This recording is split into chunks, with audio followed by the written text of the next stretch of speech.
And welcome in Late Kick is Live. It is Sunday night, February 14th. Happy Valentine's Day in the year of our Lord 2021. We're jam-packed. Winter storm not keeping us off air. It could, however, keep us from getting out of here. More on that in just a second. I was watching a movie actually the other night. It's on Amazon right now. It's called Shackleton's Captain. Fascinating kind of movie/documentary about this crew in the early 1900s that gets stranded in Antarctica. And I bring that up only because a quick peek outside of the window right now looks about like what they dealt with when they were stranded in Antarctica. So I don't know, Colin and I have the dog sleds all teed up. We're ready to go. If food runs short, we may have a difficult decision to make in the parking lot, but here we are. Nevertheless, I don't know what Thursday is going to look like. We got terrible weather all week here in Nashville. So we plan on being here live Thursday. However, we have also tossed around some ideas. I guess I can kind of share them with you right now. They're not certain, so it's just an idea. But, you know, we do the Late Kick Extra podcast Tuesday morning, Thursday morning. It's all mailbag. And so I've been toying around for a little while now with the concept of what we could do to make that into a video product every now and then if we hit certain benchmarks. So I've got some ideas. So let's just try this out. Because it worked when we were trying to get to 1,000 5-star reviews. It worked just like that. So I look at my Twitter account right now. Let's just say when it gets to 13,000 followers, we're going to do something really fun. It's going to be extremely interactive, about as interactive as we can possibly get without you coming over to my apartment. And if legal would let me do that, I'd probably do that too because it gets lonely up here. Let's just say when the 13,000 followers benchmark gets passed on Twitter, we're going to do something really fun with that. But as for tonight, we've got the Arkansas and Florida State mood trackers. I got to talk about something that I don't think we've spoken about on Late Kick, either the pod or the YouTube show yet, and that is this entire dead period situation. I don't go into the extreme weeds of recruiting a lot of times because some of you are hardcore recruiting fans and you care about it. Many more are casual fans. Wake me up on signing day, let me know who signed with my team, etc. But this stuff matters. It matters a lot. There are varying opinions, wildly varying opinions on it. So I'm going to get to that in just a second, actually. I'm going to kick it off. And also, as I looked over 2020, and I continue to do it more and more, I really think we've been fooled, potentially by many programs, and I'm going to tell you more about what I think there, because I have been getting feedback from a lot of you, especially Penn State fans and outsiders looking at Penn State or LSU or all kinds of programs, and I think that we've forgotten the last several years leading up to 2020, and 2020 is just like replaced your entire idea behind what a program is, what a head coach is, and I don't know about that. So we're going to talk about that and more tonight. Remember, subscribe to the 24/7 Sports YouTube channel if you haven't already. And a lot of you also have noticed these pretty new graphics we have and Director Colin's vocals and the new entrance music. And so we're doing a lot of things here. As I told you the other night, you've given us a lot of traction. A lot of people have taken notice. So we've got an entire team way away from us up in Connecticut, probably similar weather, but they're pulling the strings and pressing the buttons on a lot of new ideas up there. We're tinkering with things, we're mixing, we're matching, and so a lot of really talented people have their hands on the wheel there. We'll have new things come and go. I mean, already you can see some things that look different this week or this show than they did last show. So give us some time on that. I appreciate your feedback. I got a lot of emails and a lot of DMs from you on the show. It was like 98% positive last week or last show we had. So I thank you as always for that because as always, it is your show. So let's dive into this thing tonight. The recruiting dead period. What is a dead period? Well, it just means essentially nothing can really be happening. There are no visits, coaches going to your school, you coming to that school. There's nothing happening really. Everything's been shut down now, obviously, for about a year. I mean, we're coming up on close to a year since everything's been shut down. There are no camps. There are no visits. If I'm a prospective athlete, I'm not going to Georgia, and Georgia can't come look at me. All that stuff's been in place. We all understand why it's been in place. Right now, and here's the latest, and here's why I wanted to talk about this tonight. The D1, sort of the Football Oversight Committee. It's a lot more complex than just saying the NCAA, which I did last night, and I'll get to that in a second. But the Football Oversight Committee, essentially it's a lot of presidents, overseers basically, people who the NCAA works for. They have recommended, and I expect the NCAA shortly to follow through on this, extending the dead period through the end of May, through May 31st. That's a little ways away. So we got all of March, all of April, all of May. And so I expect that to pass. Last night I tweeted out a sentiment, a very general sentiment, and I said, I think it's been embarrassing how the NCAA has handled this entire dead period, and they just kind of, it's like kicking a can down the road. There's very little pragmatism behind it. Well, I did something that I kind of get tired of other people doing. So let me backtrack a little bit on that. When I say NCAA, it's kind of this all-encompassing, everyone throws their rocks at the NCAA. Well, in this case, some of you spoke up and you were right. My sentiment still stands, but you were right in saying maybe take that laser and maybe direct it at where it needs to be directed at, and that's university presidents, because largely it's what they're saying that's just getting rubber stamped by the NCAA. Point taken, point ceded. Now, let's direct our ire, or my ire at least, where it belongs. You can decide what you think about this, but I just want to frame all this against the backdrop that was provided to us from Nick Saban when we had him on this show 2 weeks ago, about a week and a half, 2 weeks ago now, National Signing Day.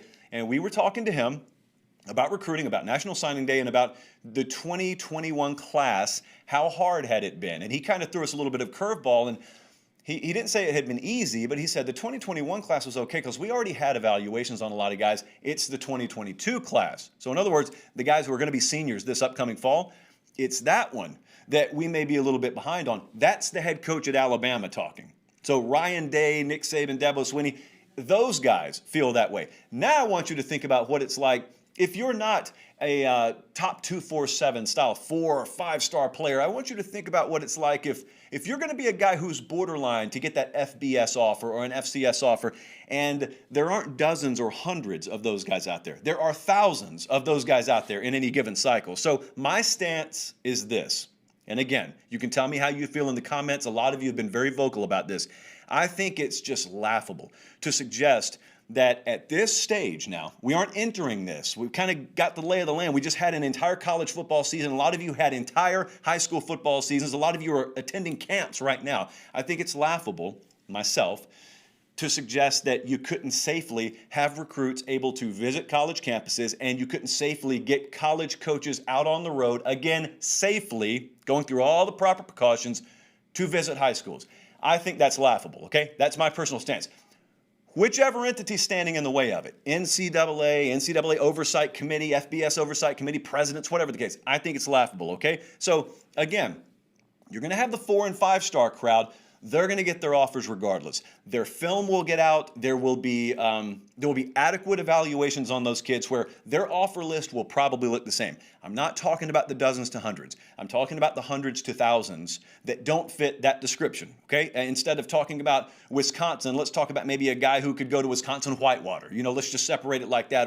Or instead of a guy going to Michigan, maybe a guy who is more an Eastern Michigan, Central Michigan caliber player.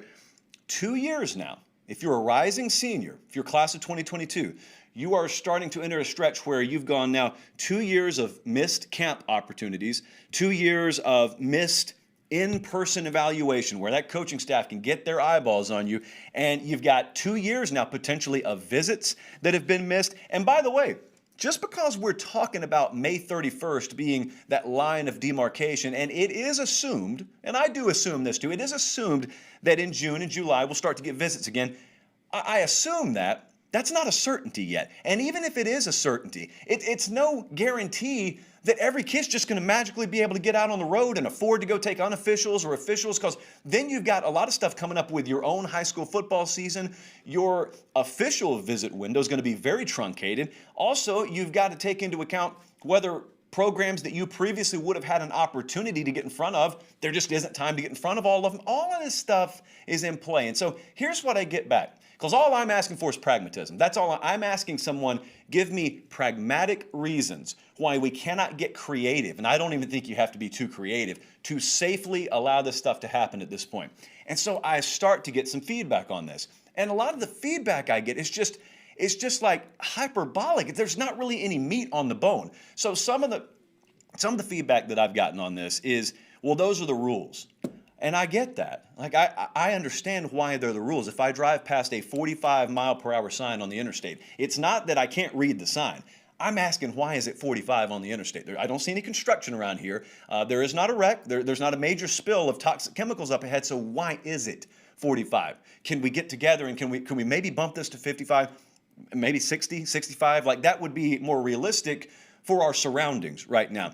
Then I get told, well, the world's not going to stop spinning off its axis just because kids can't take visits. Yeah, you're right. I got news for you. The world's not going to stop spinning if college football disappears entirely. Again, it's hyperbolic. Like there's no substance to that. The world wouldn't stop spinning if I took away your paycheck for the next month. The world would go right on about itself. No one would really care. You would, though, because now it affects you personally, and there was no reason for your paycheck to be taken away. It just got taken away. Hey, someone passed a rule, no paycheck for you, so your paycheck gets taken away. Well, world's still spinning. All of a sudden, though, we're really upset, aren't we? So there is no pragmatic, practical, logic-based reasoning to me that's been given so far why this stuff can't happen. And by the way, I guarantee you some of these folks will be the same ones quiet come signing day when the transfer portal is being hit up to an even higher degree, percentage-wise, than it is right now. And you got even more high school kids who were borderline or may have just been able to get in as the number 22 or 23 player in like a G5 caliber class.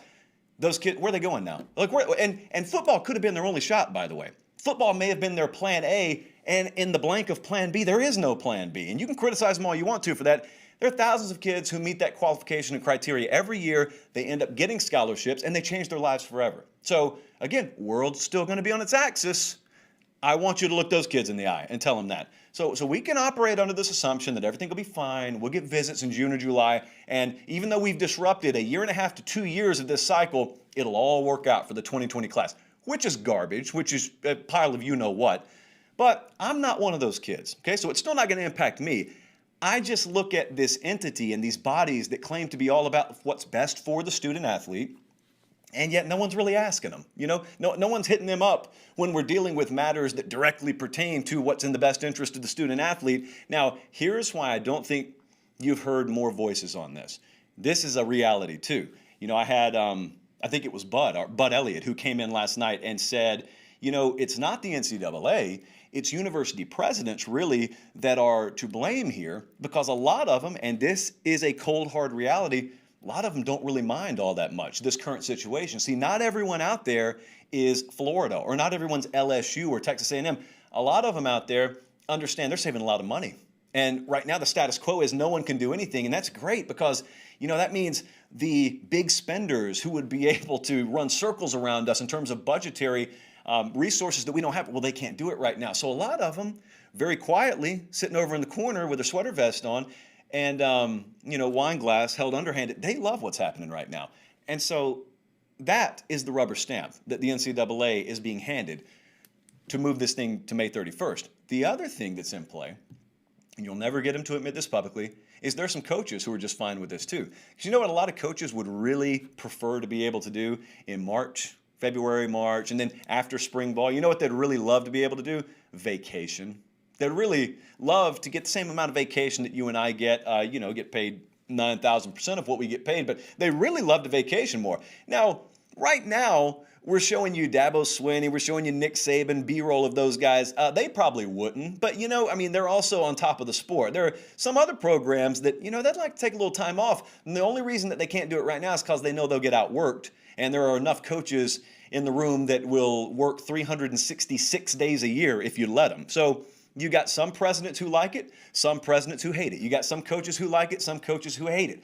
But that's not who I'm doing the segment for. Haven't mentioned them until the very end. I'm talking about the high school players, specifically class of 2022. If you're looking out for their best interest, then what a president thinks doesn't really matter to me, what a coach thinks doesn't really matter to me, because you can allow things, you can remove some of those barriers, and then everyone can just make their own choice. If you don't feel comfortable, don't do it. If you want to go for it, then go for it, but allow them to make their choice. Right now, they don't have the choice. So that's my beef. Let's move on.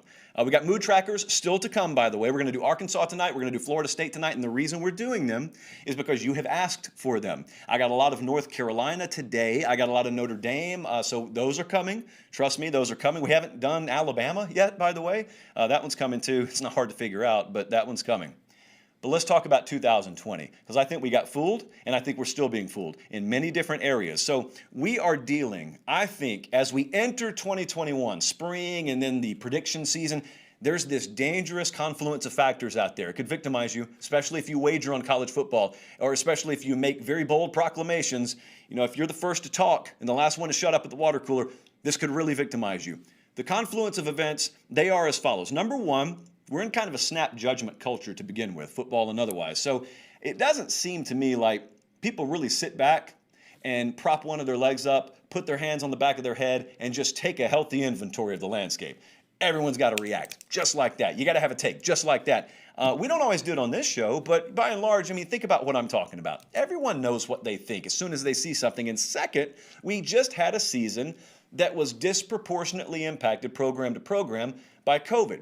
And it's been this very broad, generalized 50,000-foot take that you've heard out there 100 times at this point that, well, everyone had to deal with it. That's true. But this was not a thunderstorm that two teams played in where they truly were proportionately impacted. If you had 17 kids get sick and I had 38 get sick, if you had no coaches get sick and I had 7 of them get sick, we were disproportionately impacted. And so over the course of 6 games or 8 games or 12 games, however many we played, our results could have been disproportionately reflective of how much we weren't impacted by COVID. So think about all those things coming together, because all you have to go on in 2020 is what your eyeballs saw, right? So you saw some programs woefully underachieve. You saw one of them overachieve. I'm about to talk about all of them in a second, but I'm not telling you, nor am I telling myself, ignore 2020. What I'm simply saying is we need to take it into its proper context and we need to properly weigh it. So let's talk about Penn State first off, because this one by 100 miles is the one that my eyeballs and attention eventually go to. 11-3. Let me just read you their final 4 records up until this past year. 11-3, 11-2, 9-4, 11-2, and then they go 4-5. Have you thought recently, until we just started talking about them now, have you thought recently about the prior 4 years at Penn State? When I ask you your opinion on James Franklin, Penn State, have those last 4 years entered into the equation in the last couple of weeks, or has your mind gone right back to this past year? Because this past year was a disaster by pretty much every metric. In fact, I didn't think that they would win 4 games at one point. And so do you even remember the prior 4 years? And I'm asking you this. What is the real Penn State? Who is the real James Franklin? Is it the guy who was going 11, 11, 9, 11 wins, or is it the 4-5 guy? And I would just humbly suggest to you, we may need to lean a little bit more towards averaging double-digit wins over the past 4 years, being in contention for the Big Ten championship more often than not, than 4-5.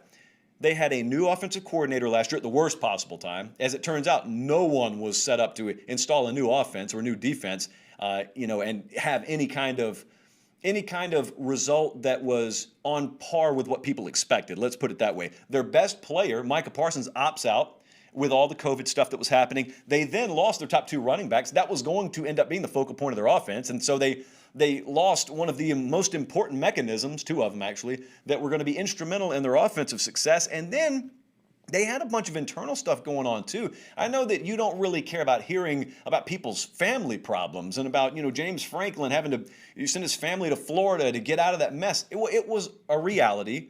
And it's not an excuse, because he's not sitting here. I'm making it for him, so I can make excuses. But here's what I'm asking.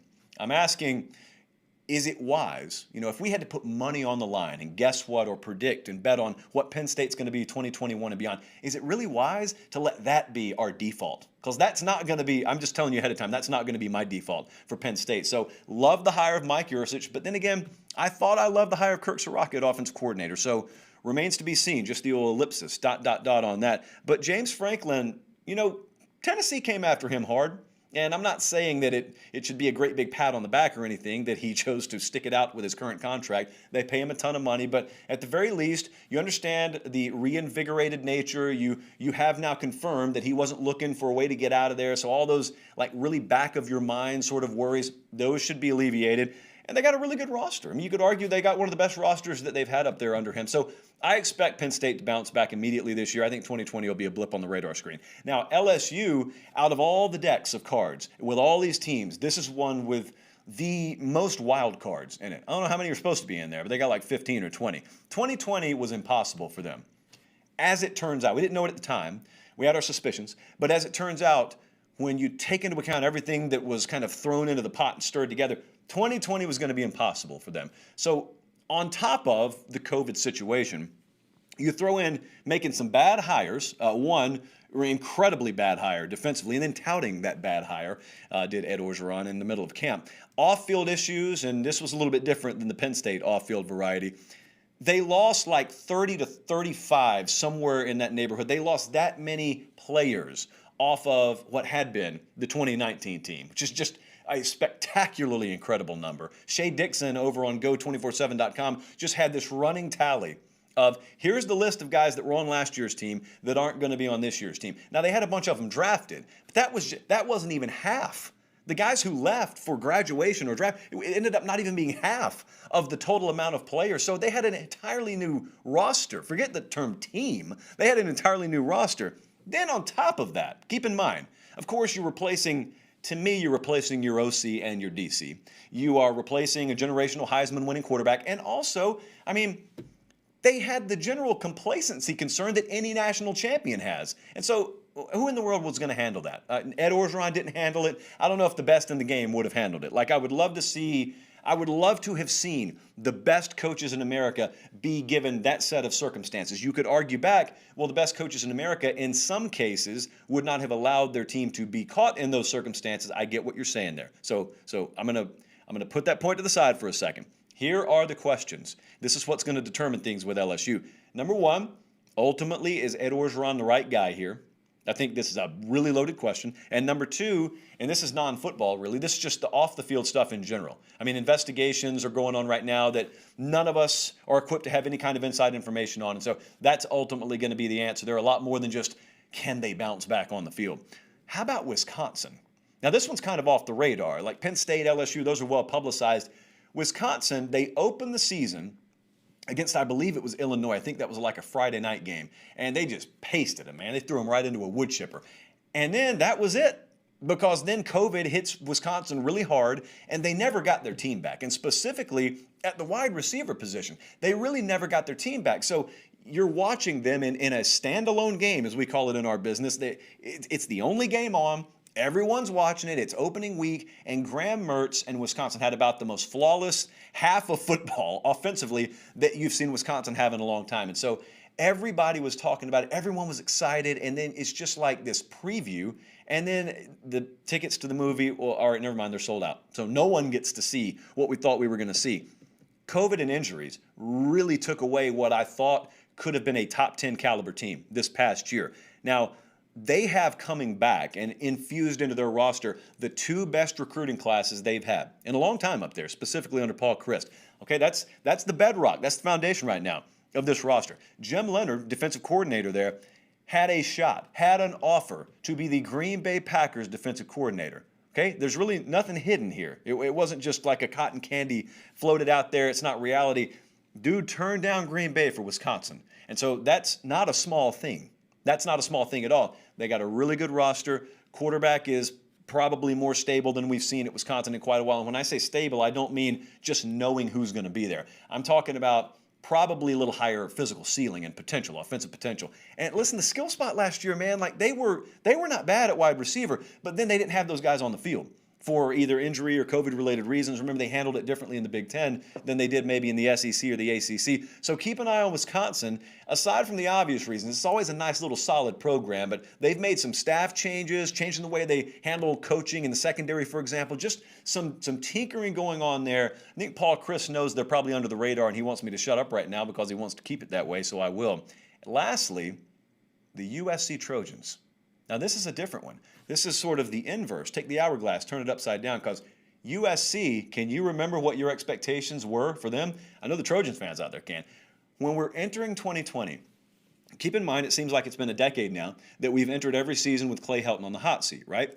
And so then they enter, and they're not really, blowing folks out, but they just keep winning games. And every game that they win, it's like you feel like you come out of it and you say, oh, they might as well have lost that game. Well, that's not really the way record keeping works in this sport or any other. However, with the way the Pac-12 schedule was structured, you got into the quarter pole of the season, what would be normally the quarter pole of the season. Well, the season's almost over by that point.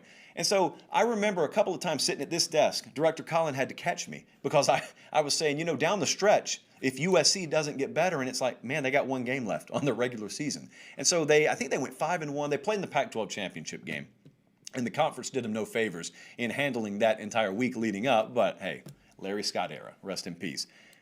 There's a potential reversal here, though, because you see, what 2020 could have potentially done is just bought Clay Helton a year's worth of time that otherwise a regular season wouldn't have bought him. Well, now recruiting looks really good. Recruiting had fallen off a cliff. They finished like lower than 50th, and it was inexplicable at the time. But then they are top 10 in this current class, the 2021 class, and they landed the number 1 player in the country per the 24/7 Sports Composite. And so, like, things look good all of a sudden. And they're going to enter this season, and some people have them ranked inside their top 15, and it's like, what are we supposed to think about USC? And so last year, I don't necessarily know if it fooled us on USC as much as it kind of bought Clay Helton maybe a year that otherwise he wouldn't have gotten. So, I'm higher on Penn State, it seems, than the general public is right now. Maybe a little higher on LSU than the general public, because that's a tough taste to get out of your mouth, how bad they were last year. Wisconsin, I think come preview season time, everyone will have Wisconsin comfortably in the top 15, maybe still a little bit low on them. But USC, man, that one's just a question to me. It's a total question to me, and I think it's a total question even to a lot of the folks who cover the program and a lot of the fan base out there.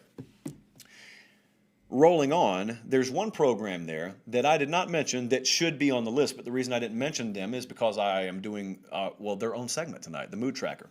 How about the Florida State Mood Tracker? This one's been in very, very high demand over the last couple of weeks. So I go over to Knowles247.com today, as I often do when I know I'm going to do a program's Mood Tracker on Late Kick that night, and I say, give them to me. Let me know. Got to pass FCC regulations, of course, but give them to me. What is your mood? One phrase, one sentence, one word even, that sums up how you feel about Florida State football. Now, of course, several of them were sexual in nature and therefore cannot make air, but we had some. The cautious optimism, that's always the go-to. Everyone's cautious optimism, that's always the number one. But then I had uprising, upward trajectory, prayerful. We had quite a few that were seeking divine intervention for this upcoming season and beyond. So here's where I've gone with Florida State. Florida State is in what I like to call Forrest Gump mode right now. It's not the first time that we've used this. Here's the problem. You got to write it in all caps. Which Forrest Gump?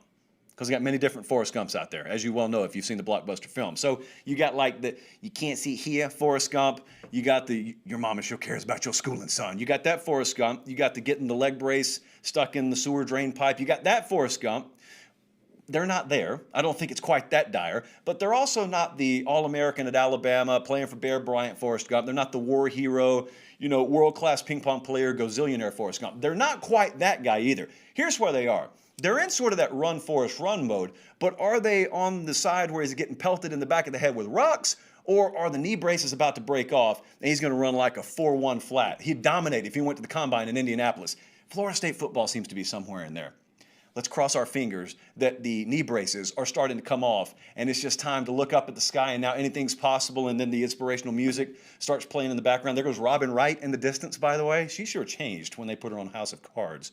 But no major program was dealt a tougher, there was no major, let me put it this way, there was no major program with any kind of expectation and tradition that was dealt a tougher hand than Florida State was in 2020. Because not only did they have a new coaching staff in place, which in and of itself made everything pretty much impossible, they had a terrible culture down there to overturn. So you got a new staff that comes in, and then you're told, hey, we're shutting everything down.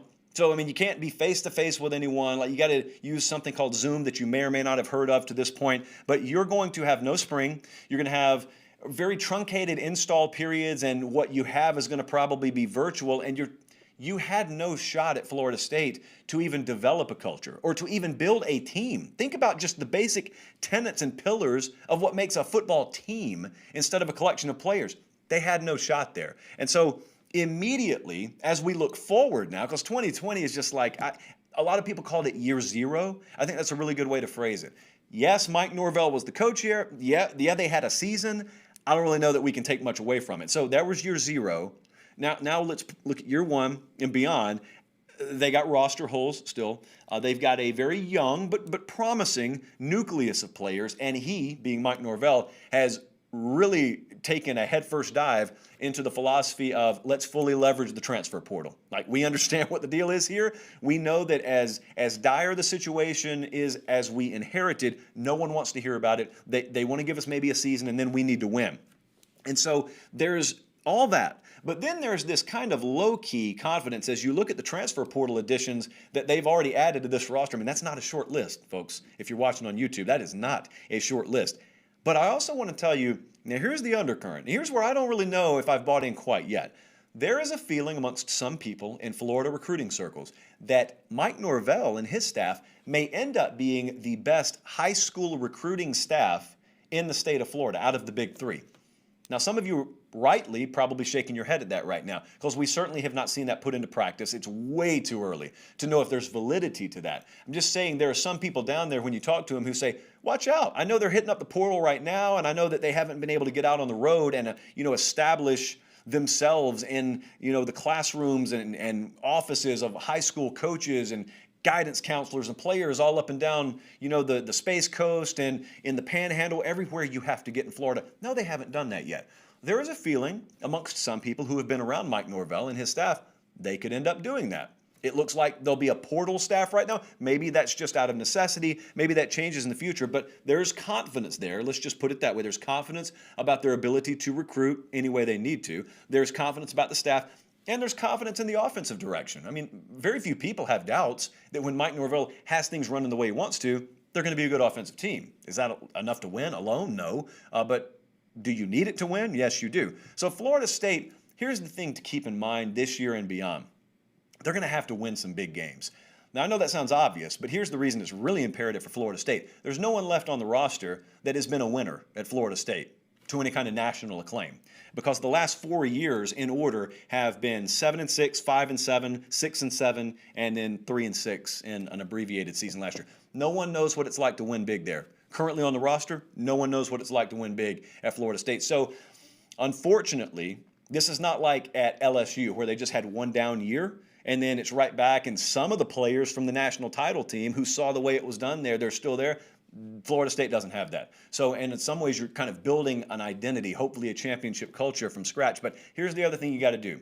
You got to, if you're in that program, you got to keep your eyes on your program. If you're a Florida State fan, you can afford to keep one eye on the program, and then you're watching one eye down in Miami. Miami's won, 4 in a row. Before that, Florida State had won 7 in a row. You can't afford to let Miami put distance between you. Clemson already fits that description.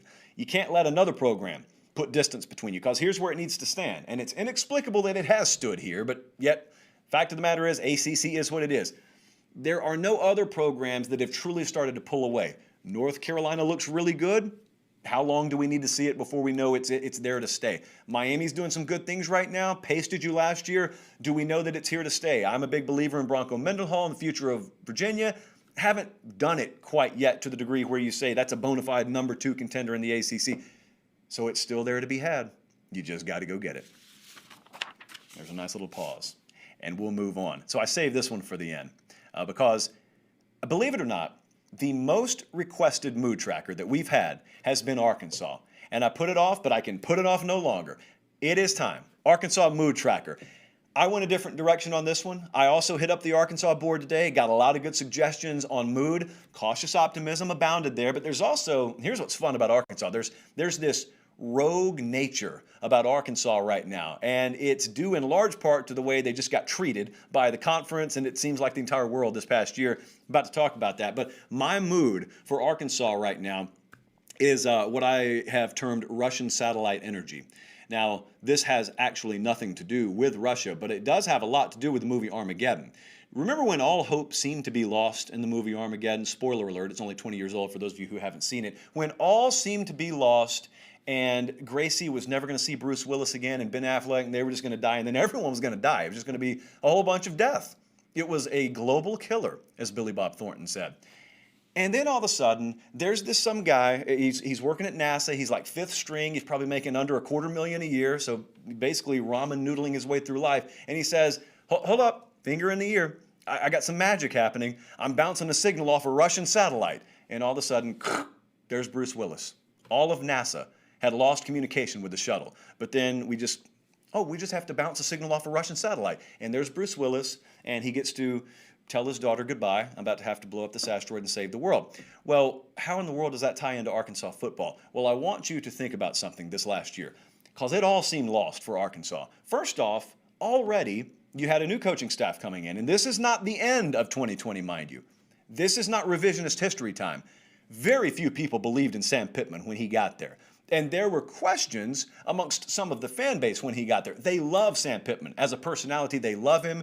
He fit the culture. They all knew that. We all knew that. You didn't even have to be an Arkansas fan to know that. But there was a question of, is this guy the right guy to help us compete in the most rabid and toughest conference in America, the toughest division in the toughest conference in America?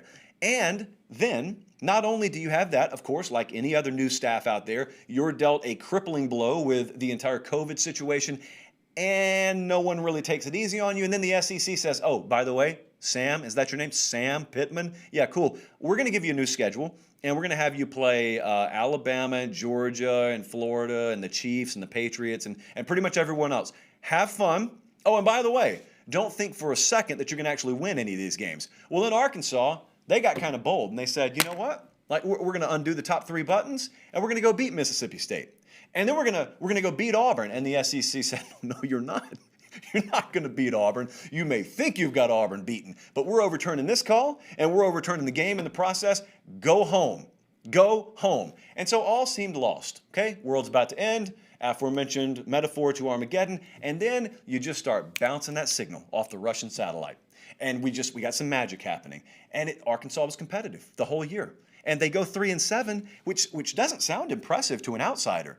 Well, that's fine. Be an outsider. But if you're on the ground in Fayetteville, you understand how low the expectation level was. There were people out there floating an over-under win total of 1.5 for you. So you win 3, but I don't just want to talk about the 3 that they won. You know, they also lost, they lost 3 more games by a combined 7 points. So, I mean, that was a really competitive team all year. They didn't challenge Alabama. They weren't supposed to challenge Alabama. But this is their schedule, and this is their record last year. Look late in the year. I mean, they lost by 3 to the defending national champ. They had a wild game at Missouri. We were victimized in the pocketbook by that one, 50-48. This was really competitive. They played Texas A&M 42-31.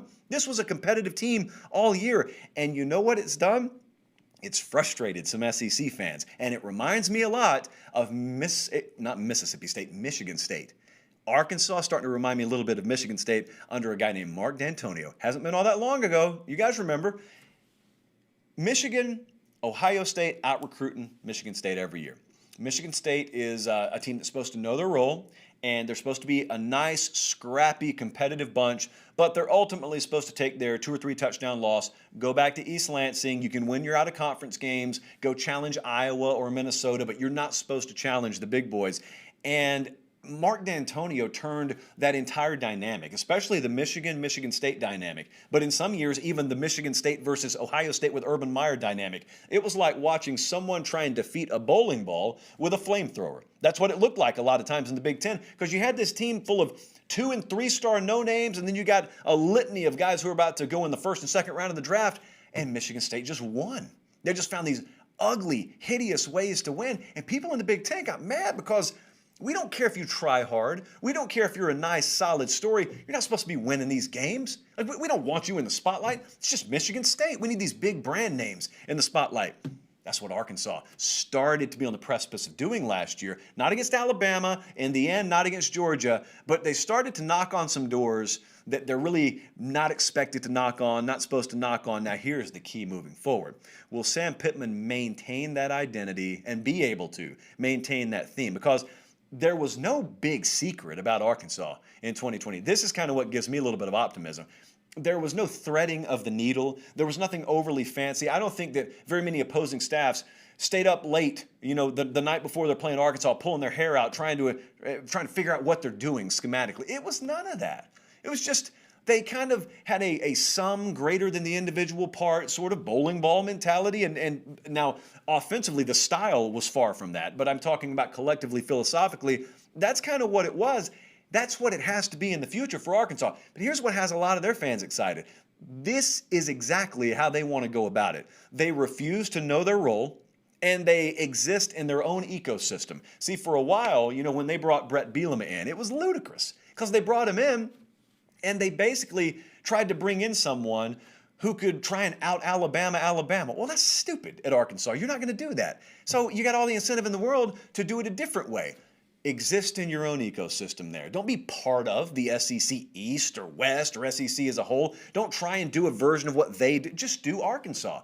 Just be you and refuse to know your role. Number one, if you do it, the fan base will love you for it. They went 3-7 this past year. Entire fan base is jacked about the future of the program. You got some programs that put up a better record and they'll struggle to sell tickets this upcoming year, even if stadiums are open to full capacity. So love where Arkansas is, because even if you're not buying them to make a certain caliber bowl game, that's not an easy out. I can tell you right now, there are a lot of programs of greater acclaim, let's just say, in the SEC that the big-time programs would rather face if they had to play this Saturday than Arkansas. Records don't reflect it, but the attitude collectively of the team reflects it. Now, lastly, before we move on and close the show, actually, I want you to pay attention to this. Sam Pittman, pretty quietly, has made some staff moves up there. It's because of recruiting. They just locked up a class that was way better than I thought they'd lock up, to be brutally honest with you. I thought they'd be floating in the 30 range, teens, 20s range. So good for Sam Pittman. The guy's going to recruit. I don't have any doubt about that. They've made some moves on the staff to up their recruiting game more. They know what they have to do. Like, they know, you're not going to bubblegum and paperclip your way through the SEC West, but they know if we get a certain caliber athlete here, we don't have to beat Alabama for a lot of kids. Let's just get in the ballpark, and then we're going to put Arkansas in them, and it's going to be good enough. I don't know how. Don't ask me. We may get outgained by 100 yards here and win by 3. We may turn it over twice and still win by 7 over here. We're going to find ways to win games because, from Sam Pittman's perspective, we're Arkansas. That's what we do. We're done because we got to drive home now in a blizzard. So that's what we're going to try and do. Really appreciate you watching tonight. Remember, just a little experimentation here. Let's try and get that Twitter count over 13,000 at LateKickJosh, by the way, on Twitter. When we get there, whether it's tomorrow or 3 weeks from now, we're going to do something really fun. It's going to be experimental. It could go off the rails horribly. It could be a hit. We'll see. But the only way to do it is to get us there. So get us there, and we'll try it out, and you will be heavily involved. Make sure you subscribe to the channel, and also click the like button. Likes help us more than anything. I love the subscriptions. Likes help us more than anything. Stay safe wherever you are. If you're living in Florida, if you are the blessed few, please feel sorry for us. That's all we want. We want people to feel, we just want the credit and none of the blame, and we want people to feel sorry for us. And that's probably going to be one of the first Late Kick t-shirts when the merch line finally rolls out. For Director Emeritus Colin, for our entire crew up in Connecticut, I'm Josh Pate signing out. Have a great and safe start to your week, and God bless.